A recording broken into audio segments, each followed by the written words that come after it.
বাবা, আজকে আমি তোমাদের মাঝে আমি আমার ছেলেটাকে দেখছি। আজকে সকালে উঠে আমি যখন একজন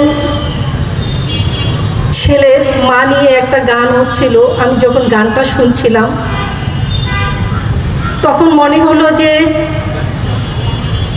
এই বাংলাদেশের সমস্ত ছেলেরা আমার সন্তান একা চলে গেছে। আমি আজকে 19 তারিখ থেকে ভাবতে পারছি না, যত সন্তান এই সহিংসতায় মারা গিয়েছে সবাই আমার সন্তান। আজ আমি কাঁদবো না, কারণ আমাকে সবাই বোঝাচ্ছে তোমার ছেলে তোমাকে অনেক বড় একটা মুকুট দিয়ে গেছে। আসলে কোনো মাই কিন্তু এই মুকুটটা চায় না। আমি শুধু আমার সন্তানের মা ডাকটা শুনতে চাই।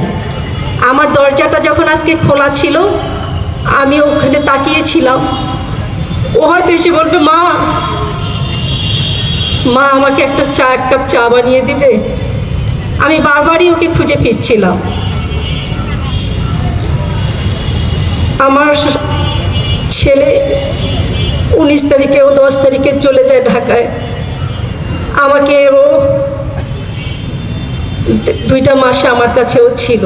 আমাকে এই 2টা মাসও ঘুমোতে দেয়নি। মা তুমি না এটা করতা, তুমি ওটা করতা, তুমি এত ন্যাশনাল অ্যাওয়ার্ড পেয়েছো, মা তুমি কেন ঝিমিয়ে পড়েছো? ছেলেকে আমি বোঝাতে পারি না বাবা, আমার যে এত বড় ক্যান্সার থেকে আমি উঠেছি, আমার শরীরে অনেক থেরাপি। আমার ছেলেটা এই কথা বুঝতেই চায়নি। ওর কথা হলো আমি আগের মা আছি, আমি আগের মতন আমি দাপিয়ে বেড়াবো। ও আমাকে সারা রাত পা টিপে দিয়েছে আর স্বপ্ন দেখিয়েছে, মা তোমাকে আবার জেগে ওঠা লাগবে, তুমি কিছু করো, তোমাকেই আমার মেয়েটাকে দেখতে হবে। ওর একটা মেয়ে আছে 4 বছর বয়স। ছেলে ঢাকা যাওয়ার পরে আমি কখনো ভাবতে পাই নাই যে আমার ছেলে আমাকে এইভাবে জাগানোর জন্য চেষ্টা করেছে। ও হয়তো থাকবে না। মুরব্বীরা বলেন যাওয়ার আগে বোঝা যায়, সন্তানরা অনেক কথাই বলে যায়। এটা আমি আসলে মানতে পারছি না।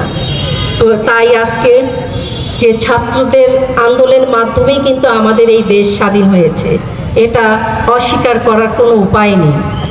আজকে ছাত্ররা যে ধ্বংসজঙ্গ হয়ে গেল তাকে তারা কিভাবে বিনির্মাণ করার চেষ্টা করছে, আজকে পথে ঘাটে, পেপার পত্রিকায়, টিভিতে আজকে দেখতে পাচ্ছি। সন্তানরা তোমরা এইভাবেই থেকো, এইভাবেই এই সমাজটাকে তোমরা জঞ্জাল মুক্ত রাখো, তবেই এই দেশ স্বাধীনের মতন স্বাধীন বাংলাদেশ হবে।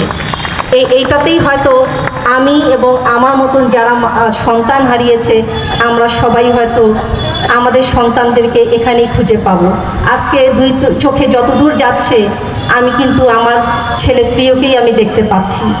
তো আজকে যারা শহীদ হয়েছে তাদের জন্য যে সন্তানেরা তাদের রক্তের জন্য তোমরা তোমাদের জীবন বাজি রেখে লড়ে গেছো, যে আমাদের এই সন্তানদের আমাদের ভাইয়ের রক্তের দাম দিতে হবে।